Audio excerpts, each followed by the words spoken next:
Welcome back, fight fans and absolute MMA degenerates. It's UFC Bot, your daily fix of brutal breakdowns, raw takes and offensive humour definitely not suitable for your workplace. Toss on your favourite fight replay, grab your PS5 controller and buckle in. Today, we've got Molly Mccann retiring because women's MMA is still absolute garbage. Sean Brady proving yet again that British wrestling is a national fucking embarrassment, and John Jones delaying another fight so he can roid up and probably beat another spouse. We'll also dive into Yannick Bahati becoming MMA's newest scumbag hero, Yoel Romero defying human biology, and Alexander Usyk contemplating a move to MMA that's destined to end with Alex Pereira kicking his legs into orbit. Let's get into it.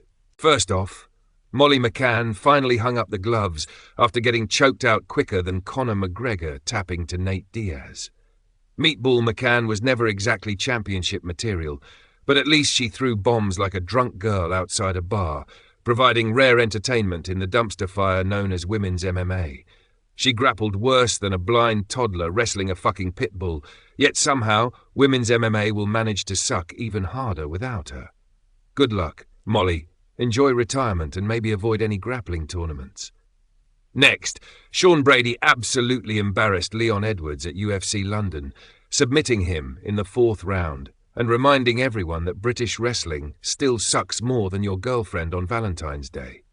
Seriously, watching Leon try to defend a takedown was like watching a fish flop around on land, utterly pathetic and slightly disturbing. Brady's dominant win should scare every UK fighter, including Tom Aspinall, because clearly no one in England has figured out wrestling mats aren't radioactive.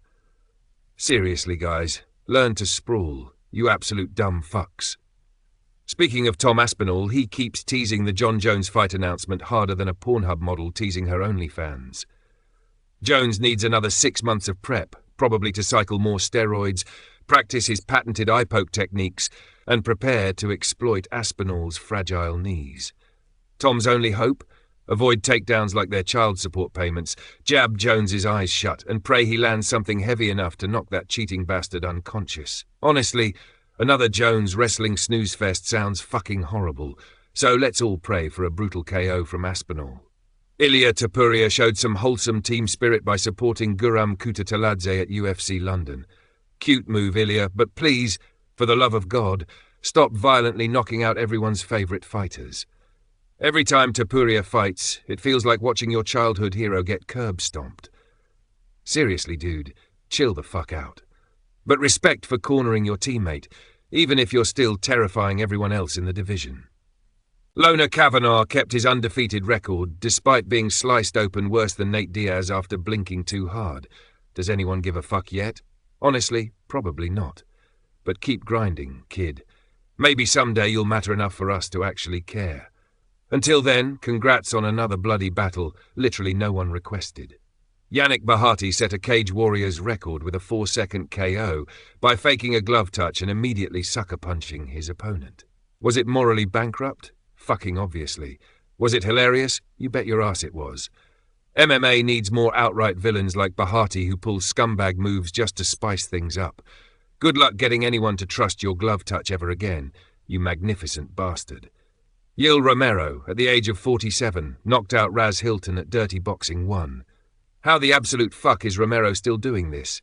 The man is clearly a Soviet-era genetic experiment gone rogue, and at this rate, he'll be ragdolling fighters in his 70s.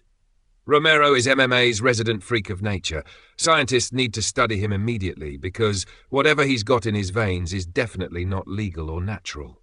Andrei Arlovski won his first fight in 3 years, which somehow feels sadder than inspiring. Every time these MMA veterans keep fighting past their prime, it feels like watching elder abuse live on pay-per-view. Someone please give Arlovski a pension or something, because watching these old legends fight for rent money is fucking depressing. Alexander Usyk teased a potential MMA move against Alex Pereira. Let's be real, Usyk would get obliterated faster than CM Punk on fight night. Pereira's leg kicks alone would dismantle his boxing stance and send him limping back to Ukraine. Boxers thinking they can just jump into MMA and dominate are consistently hilarious. Don't do it. Usyk, stick to boxing or enjoy getting your legs surgically reattached. Finally, Jon Jones's negotiations for the Tom Aspinall fight are delayed because, let's be honest, Jones needs more time to cycle PDs and figure out how to exploit British wrestling weaknesses. If you're rooting for Jones, congrats, you're officially a dumb fuck. There's literally no entertainment value in another Jones cage-hugging session, so pray Aspinall lands something that sends Jones into a coma. Subscribe or Dana White books you against Islam Makhachev. Comment or Conor McGregor takes over your finances. Share or Sean Strickland babysits your kids. Holy fuck, you're still here?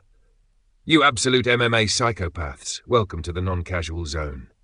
Molly McCann retiring highlights just how pathetic women's MMA talent depth is. If a fighter with McCann's grappling could achieve UFC fame, the division desperately needs better coaching and talent scouting. European gyms have to seriously invest in women's wrestling programs or continue to be humiliated on big stages. Sean Brady dominating Leon Edwards emphasizes the absolute necessity of elite wrestling at welterweight. Fighters neglecting fundamental grappling are going to be violently exposed by wrestlers like Brady. UK fighters in particular must stop treating wrestling like a fucking exotic disease and embrace serious grappling training, or continue facing career-killing embarrassments. Tom Aspinall versus Jon Jones perfectly illustrates the UK's perpetual wrestling deficit.